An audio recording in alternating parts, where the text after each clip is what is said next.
بسم اللہ الرحمن الرحیم۔ السلام علیکم ناظرین، ایک معلم قرآن انتہائی نصیحت آموز واقعہ بیان کرتے ہوئے کہتے ہیں کہ ایک بچہ میرے پاس آیا جو مدرسے میں داخلہ لینے کا شدید خواہش مند تھا۔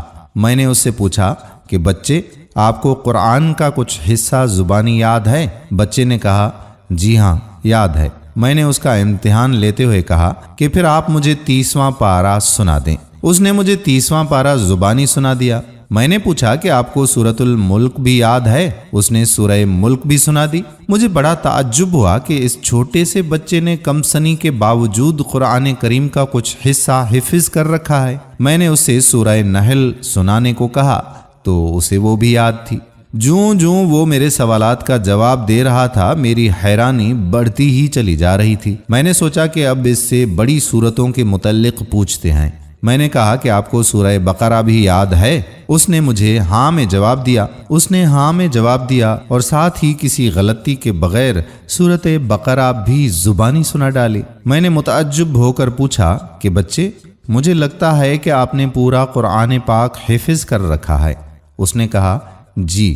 یہ سنتے ہی فرط مسرت سے میری زبان سے بے ساختہ سبحان اللہ، ماشاء اللہ، تبارک اللہ کے لفظ ادا ہونا شروع ہو گئے۔ میں نے اس سے کہا کہ آپ کل میرے دفتر آ جائیے گا اور ساتھ اپنے سرپرست کو بھی لیتے آئیے گا۔ میں بچے کے جانے کے بعد حیرت کے سمندر میں ڈوبا رہا اور دل ہی دل میں تانے بانے بنتا رہا کہ یقیناً اس کے والد صاحب دین کے پابند اور نیک سیرت اور قرآن سے شدید محبت رکھنے والے ہوں گے، جس کے نتیجے میں اس نے اپنے بچے کو اتنی چھوٹی سی عمر میں قرآن پاک یاد کروا دیا ہے۔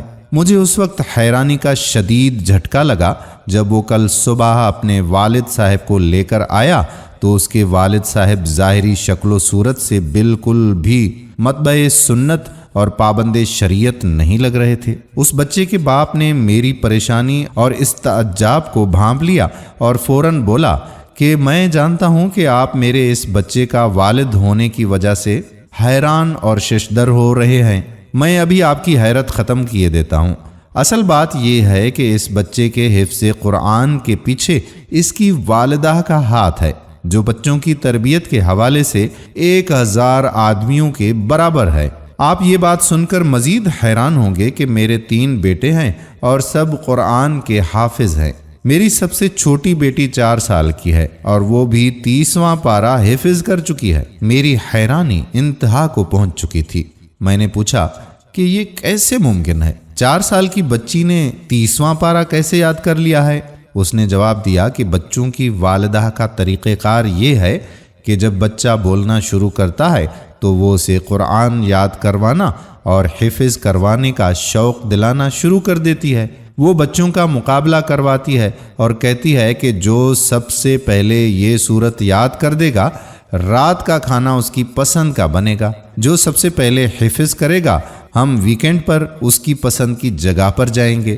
جو سب سے پہلے قرآن ختم کرے گا، ہم سالانہ چھٹیاں اس کے منتخب کردہ علاقے میں گزارنے جائیں گے۔ یوں بچے اپنے اپنے شوق کی تکمیل کے لیے حفظ قرآن میں بڑھ چڑھ کر حصہ لیتے ہیں۔ جی ہاں، ایسی نیک مائیں ہی گھر کو سنوارتی ہیں۔ امام بخاری رحمۃ اللہ علیہ کے امیر المومنین فی الحدیث بننے کے پیچھے ان کی والدہ ہی کی کاوشیں تھیں۔ امام شافعی رحمۃ اللہ علیہ کے عظیم فقیہ اور محدث بننے کے پیچھے ان کی والدہ ماجدہ کی جدوجہدیں تھیں۔ امام مالک رحمۃ اللہ علیہ کے امام دارالہجرہ کے منصب عالی پر فائز ہونے کے پیچھے ان کی والدہ محترمہ کا ہاتھ تھا۔ امام احمد بن حنبل کے امام اہل سنت و جماعت کا لقب حاصل کرنے کے پیچھے ان کی والدہ محترمہ کی محنتیں تھیں۔ یہ یاد رکھیے کہ نیک اور صالح عورت نصف معاشرہ نہیں ہوتی، بلکہ